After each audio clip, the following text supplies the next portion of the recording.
everyone, my name is Amber. Welcome back to my channel, Amber Reads Romance. Today, I'm going to be going over my weekly reads for all the books that I read between April 21st through the 27th.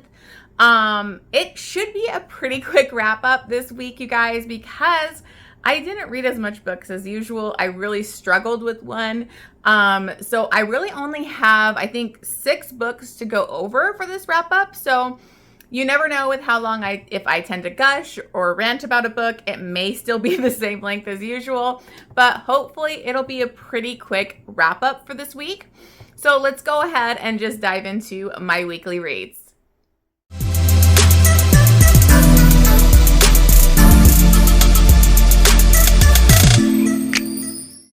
Okay, so before I dive into the first book that I read, I do want to ask that you subscribe to my channel. If you are new here, welcome. I hope that you subscribe to my channel, like this video, and comment. I do weekly wrap-ups and end-of-the-month wrap-ups I'm going to start doing again. Plus, I do lots of vlogs, and I have playlists. So if you're new here, please check out my channel, and I hope that you subscribe.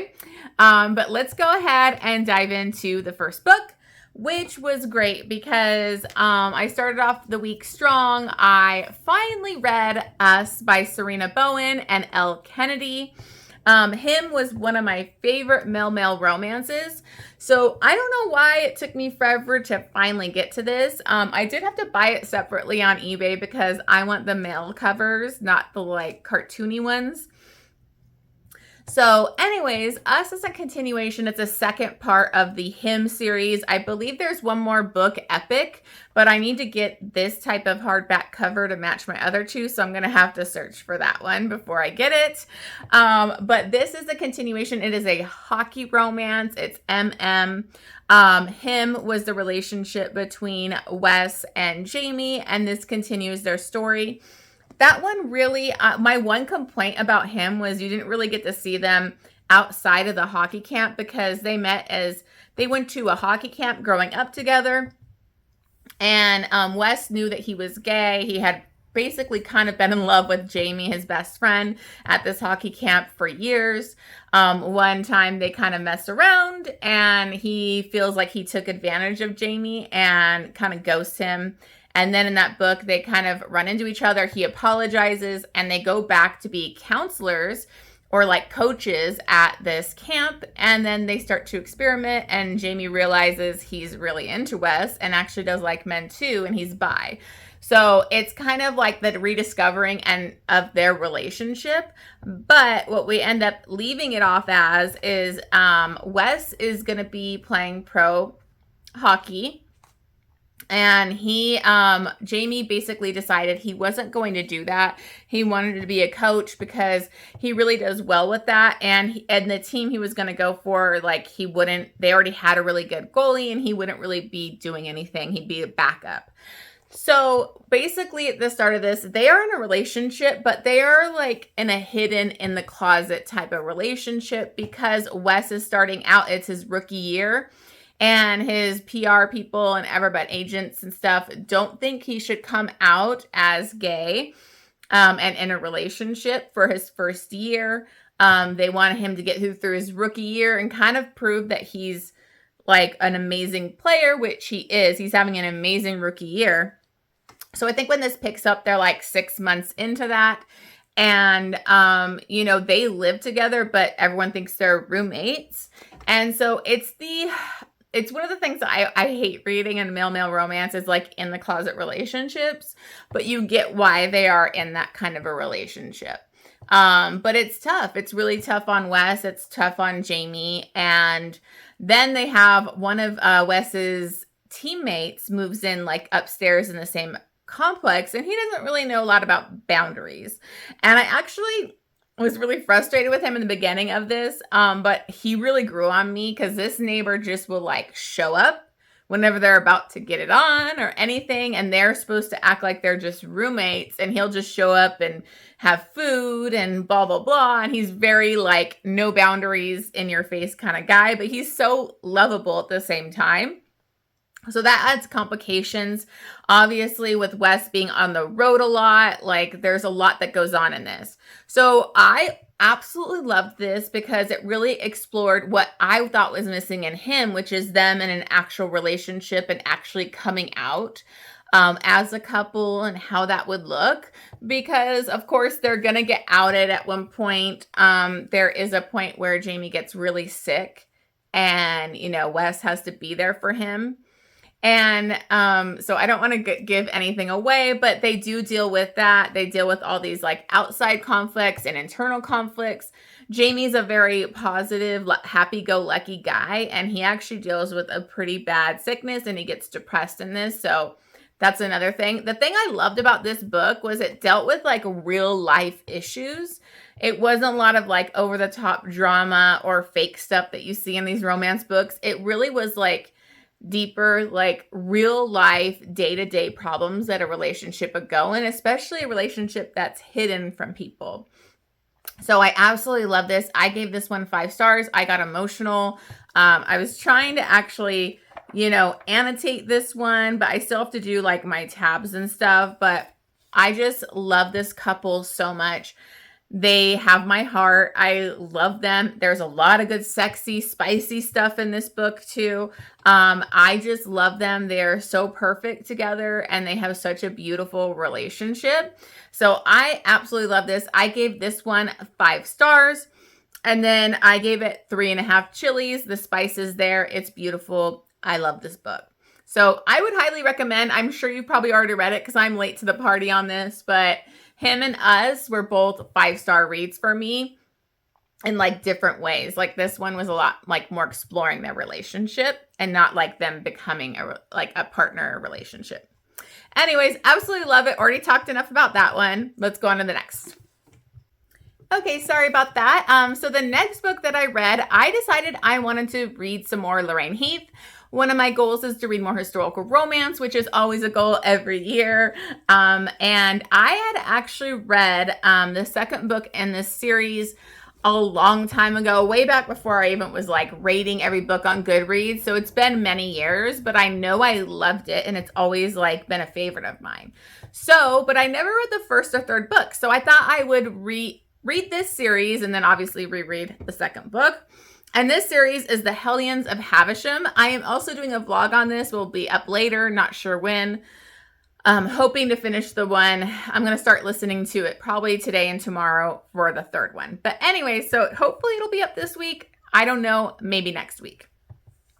So anyways, the first book is Falling into Bed with a Duke. And this is the first book in that series. This is between Minerva Dodger and Ash. Now, if you recognize Dodger, I did too. And I was like, wait a minute, Dodger? And she is Jack Dodger's daughter. This is like one of my favorite heroes is Jack Dodger by Lorraine Heath. I absolutely love him.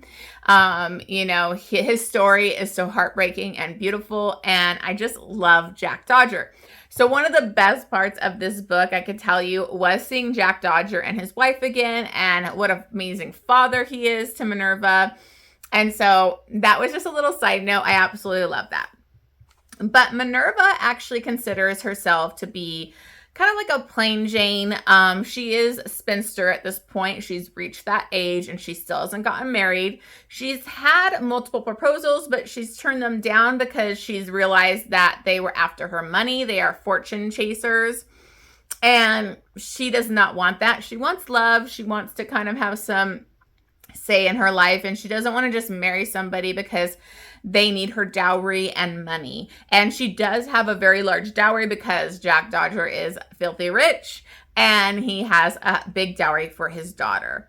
So she decides to take things into her own hands and she is going to go to this kind of almost like a sex club kind of situation. It's called the Nightingale Club, and you can go with a mask basically. And this offers, the men don't wear masks, but the women do to protect their identities.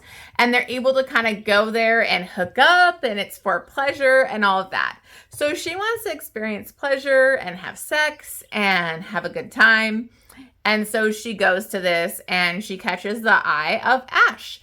And Ash has never really looked at her at these things, at dances and things. He's a very, sought after man for marriage. He's not really that interested in it, but he notices her, and he also is a photographer. Him and his friends, they were all kind of like, their parents had died in this horrible train crash.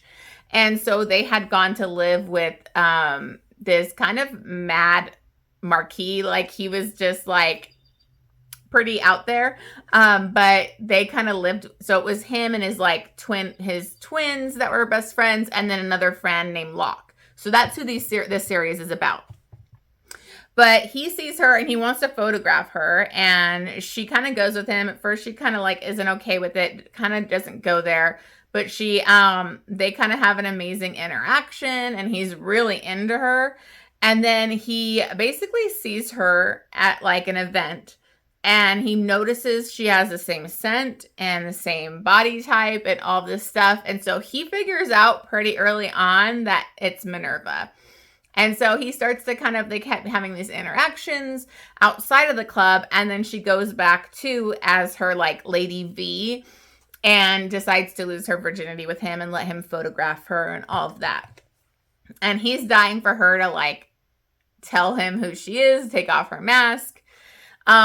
But there's also going to be a conflict that happens here, because he also finds out that he's doing bad with the money right now, and he needs to marry somebody and with some money and a dowry. And he decides Minerva, him and her have this great connection. They have a great sexual chemistry. So he's like, why not her? But of course, she doesn't want fortune chasers. So he has to woo her and try to like convince her he wants more. She had actually written a book about how to figure out like if a man's after your money. And he actually uses that to figure out a way to woo her. So I thought this was okay. I didn't love it that much. I thought it was basically, I gave this 4 stars. It didn't blow me away. I wasn't fully into their like relationship or chemistry. And part of my problem was obviously that conflict that happens. We see it coming a mile away. And I do think he should have had to grovel a little bit more and prove himself. So that's kind of why I put it down to a 4-star. It's still a really decent read. I did enjoy it. And then I gave it 2.5 chilies. Okay, so then I finally gone back to the Pucked series, because I read Pucked forever ago, then never continued. So I need to finish that series. So I read Pucked Up by Helena Hunting. This is the second book in the Pucked series. And this is between Buck, or his real name is Miller, but they all call him Buck, and Sunny. And in the first book, I think it was Violet. I think his stepsister's name is Violet. And so he was always like the player kind of man whore on the team. And so he basically kind of falls for his stepsister's boyfriend's sister. So Alex's sister, he starts to fall for her and want to like be in a real relationship and be with her. And so this is kind of like picking up where they've already been dating and trying to make a go at this.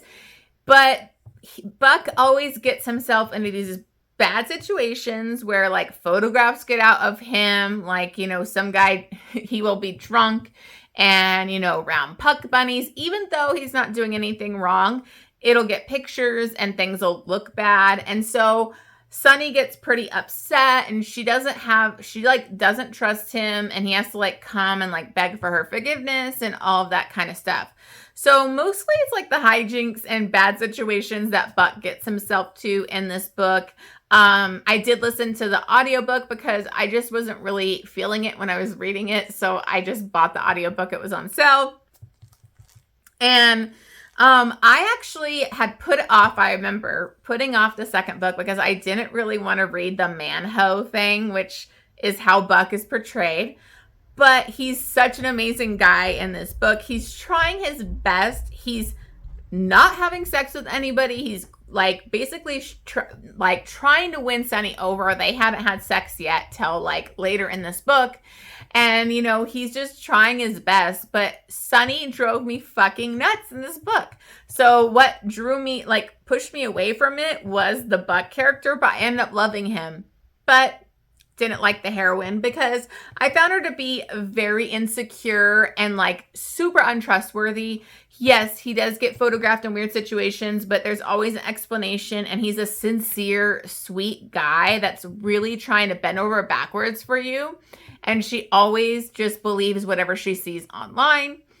And then I kind of felt she was very hypocritical because when he goes to, tell her the truth about one of these situations, she kind of admits like, oh, well, before you came here, I was so mad. So I'm going on a camping trip with my best friend and her boyfriend.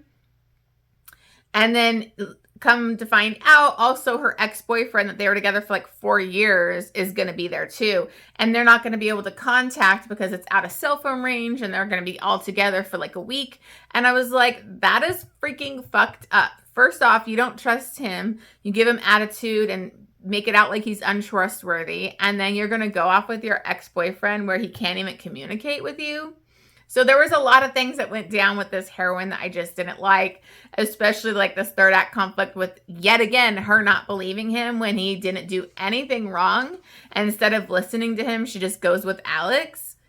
And that pissed me off. And Alex pissed me off in this book, who I loved in the first book. So I think his name was Alex. I might have that wrong.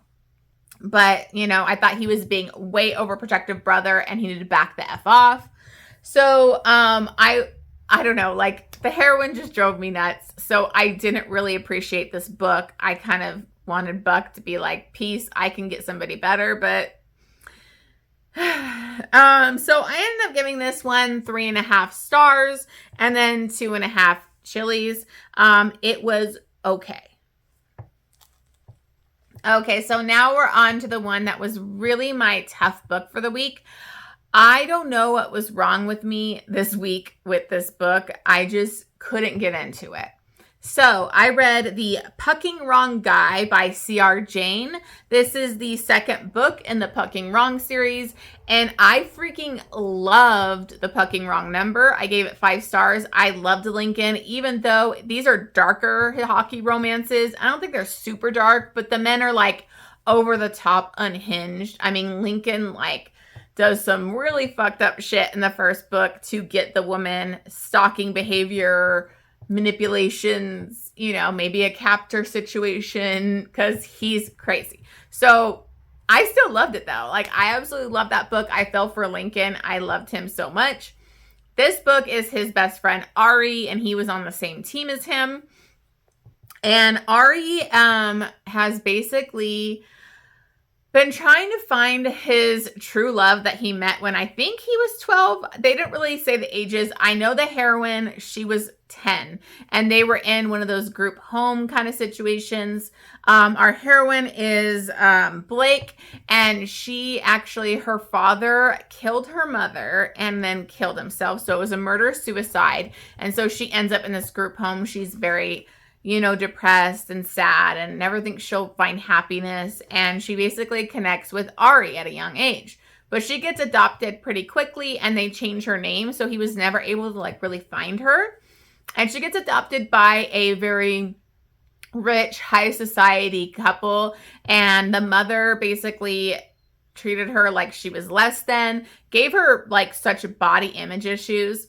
So Blake has a lot of issues, a lot of triggers. She has, a eating disorder. She has body dysmorphia.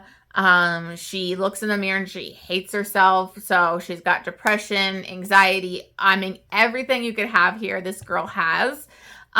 Yet she's a model, which I found kind of weird. I'm like, why would you be a model if you hate the way you look? And that's the whole job, is your looks. So I don't know. I'm sure that happens, but I just thought that was kind of weird. But so he happens to see her face on a huge billboard because she's a model, and he immediately recognizes her and then decides to get traded to LA.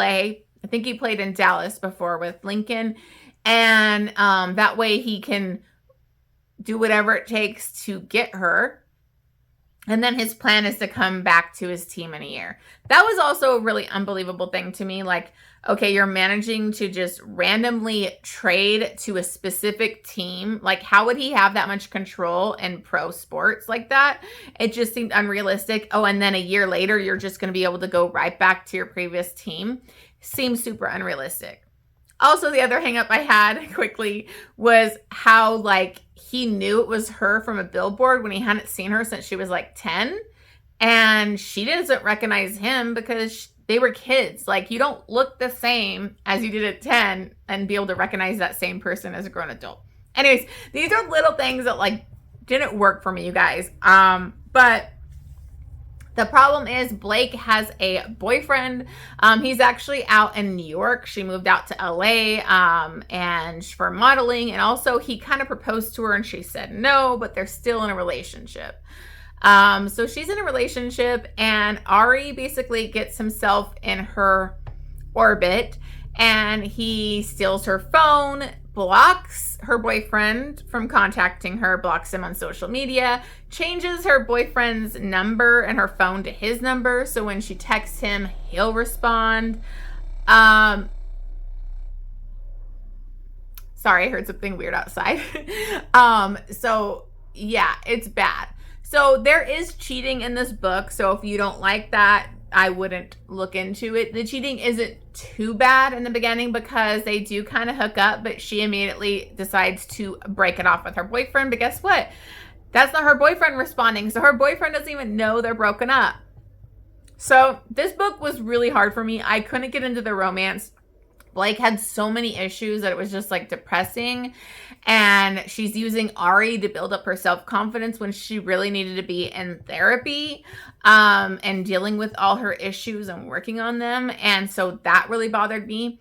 One of the things that I did not like was the lack of like mental health. And, you know, I think that is a huge important thing to be represented in a book and that she should have been in therapy. And then at the end, when she has this epiphany of I need therapy, it's like barely addressed. I don't know. It just needed to be in there more, especially if you're going to have somebody with that many issues in your book. Like, it's important. People need to get therapy and be actively working on those kinds of issues. But anyways, I just had a hard time. It took me 3 days to read this book, and it's only 300 and something pages. I think the first book I read in a day, like, I couldn't get through this book. Like, it just dragged for me. So this is a big part of the reason why I didn't read as much this week. So, I mean, the other issue that I had was, like, the cheating and how she treated this ex-boyfriend because he is, like, actually a good guy. And I don't know. And things are revealed. And obviously that's going to be the conflict near the end. And like the things that Ari was doing to be able to get her. I actually liked Ari. He was over the top. And they, you know, I just don't know what it is. I couldn't connect to this romance. And I had a lot of hangups. So I didn't really buy into it. So I ended up giving this one 3.5 stars. And then I gave it 4 chilies. There's a lot of spice in here. I did really like the goalie that is on the new team where he moves to LA. And supposedly this is another outlandish thing. He gets to go back after a year. And then he takes that goalie from that team, gets to go back to Dallas on that team too. Does that seem realistic? Anyways, I've harped on this enough. I am definitely going to continue because I think that this is an interesting series. Interesting for darker hockey. I like the first one more. So I'm interested to see the third one, which is about that goalie. And I think he's like, because it kind of hinted of him being like, oh, I'm having a baby or whatever. But the girl doesn't know about it yet. So I'm hoping that that's going to be like a breeding kink. I don't know. That's maybe just my wishful thinking because I love breeding kink. But anyways, let's move on. So the next one that I read was the second book in that Lorraine Heath series. So this is actually a reread. And that is the Earl Takes All. And let me just say that I read this way before I rated books. I think it probably would have been like a 5-star book probably previously, but I upped it to a 6-star read. I freaking loved this book. It's funny, my 6-star reads for this month have been historical romances. So I'm loving my more historical romance.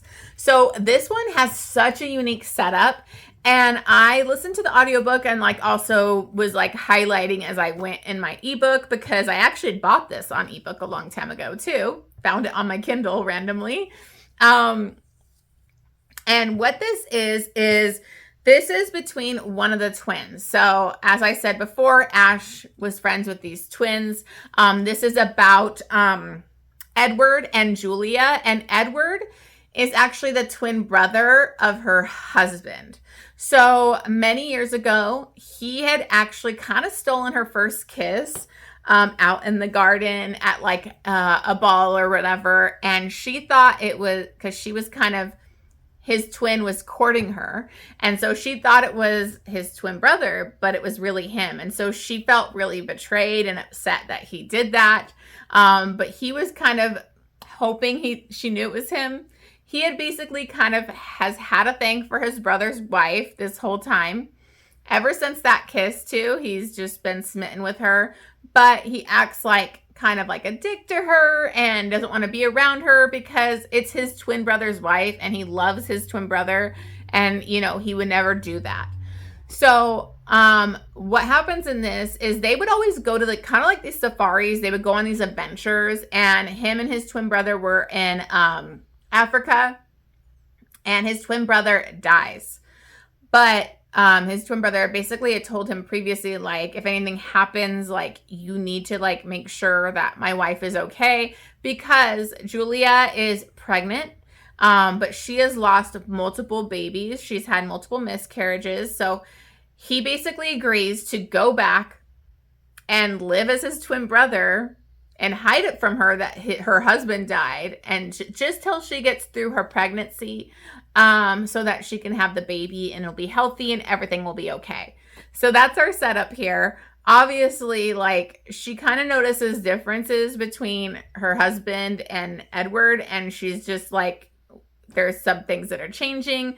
They actually would sleep on the same bed together. Like, he had to finally figure out, like, how do I know what they did in their marriage? I don't know what names he called her or how they acted. She is noting that, like, as she still wants kisses and stuff, he doesn't have to have sex with her because they're being careful with the baby, but he does have to kiss her, and their kisses get pretty passionate, and he's very in love with her already. And she's like noticing all these differences and how much more passionate her kiss is with him than it usually is. So you can tell that she's always had this passionate and amazing connection. She loved her husband, but like the Edward relationship is just different. So it's an angsty book. Like, it's so angsty because he loves her.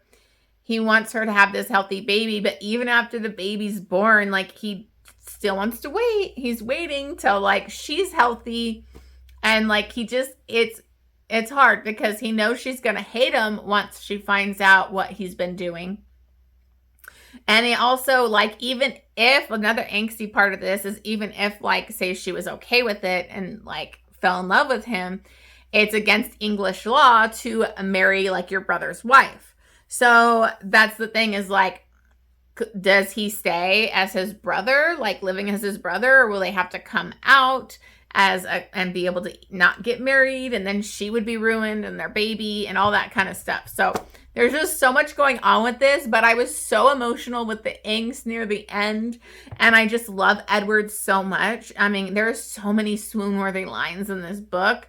I was highlighting a lot. So I loved this. Got teary-eyed. The audiobook is amazing. I listened to it on AnyPlay, and then I also have the physical book and I have the ebook. So I have it all for this book. So I would highly recommend it. You don't even have to read the first one. Honestly, you don't. Like, I read this one by itself way back, and it was great. So I think it's such a unique setup. I think it's so romantic and swoon-worthy and angsty, and just a perfect historical romance. And it is hot because Lorraine Heath brings spice in her romances. The dirty talk was on point, and our heroine likes to dirty talk. And her husband had been deaf in one of his ears, so she would always say these dirty things, like how she wanted his cock or this or that. And he couldn't hear her. It was like her little secret. Well, Edward could hear her dirty talk. So it's great. I loved it. 6-star read. I would say probably just with the dirty talk, it's more of a 3 chilies. But I mean, because it's pretty spicy, but I just love it, you guys. So anyways, highly recommend this one. Okay, so the last one that I read was a quick little novella. I signed up for the ARC for this. This is Suck and Blow by Jenika Snow. I love Jenika Snow. I mean, this is exactly what you're going in knowing what you're going to get. This is a spicy, hot, quick novella, and I had a great time with it. So the setup for this is we have Piper, and she's at this work party. It's kind of like they did it as a masquerade thing, so people are wearing masks. And she ends up meeting a stranger outside. He's wearing like a full mask, so it's not just like the eyes. And they basically, he just tells her like, I know you're single, like, you know, let's go off on our own. So he takes her back to a cigar room at the hotel because it's being thrown at this hotel. And he basically has her get on his lap. And they're kind of an alcove that's like away from people, but you could hear people by. So there's a little bit of exhibitionism going on here. And they basically get it on in this little alcove. There may be some cigars included in this. So you know what I'm talking about. He may do stuff with the cigar and then smoke it. And they fully get on. It's a hard, sexy spankings, all full out happening in this little area. But he decides like he's not really done with her. But she had no idea that this is actually the CEO of the company. And I gotta say, like, the cover, it's amazing. We have Wander on it. And I feel like Jenika wrote this book imagining Wander. I don't know if that's just me or just my wishful thinking, or I was just imagining Wander the whole time. But like, I mean, come on, it's Wander. He's so hot. So, because the guys, it's an age gap. It's a workplace. He basically looks her up at the job because he doesn't work with her. He's the CEO. She's like one of the lowly people. He doesn't work with her. So he decides he's not done, and they continue their sexual relationship, which leads to more and love and all of that. Obviously, this is insta-lust, insta-love, it's smut, but that's what you're getting. It's a Jenika Snow novella. So I absolutely think it delivered on what she says it's going to be and what I expected. I had a great time with it. So I gave this 5 stars. And I would say for Chili's, maybe even 5. I don't know. I'm going to give it 4 because it's a novella. But I would say, I think there's degradation, praise kink. There's spitting kink in this, if you're okay with that. Anal, like the whole gambit. I mean, he's screwing her with a mask on, filming her, exhibitionism, all that good stuff. So had a great time, and look out for that. I think it's coming out on the 29th. So it'll already be out probably when I post this, I think. I can't remember what day it is. I think it comes out tomorrow. Yeah, so it'll be out when I post this. So hopefully that'll stay on Kindle Unlimited, because I know that some of Jenika Snow's have been getting banned on Kindle Unlimited, which I think is bullshit. But anyways, so those are the books that I read. Hopefully I made this a quick video, but you know, I had to gush about my Lorraine Heath and rant about the hockey ones. So I might need to take a break from some hockey romances because I read a lot of hockey romances this month. So I thank you so much for watching this video. As always, please remember to like, subscribe, and leave me a comment down below. I will be trying to get my monthly wrap up, which I'm just going to do like my top reads and maybe my worst books of the month kind of video. I haven't done one yet since I started changing to weekly reads. So I'm going to try that out. So hopefully I'll get that up soon. As always, thank you so much, and I will see you on the next one.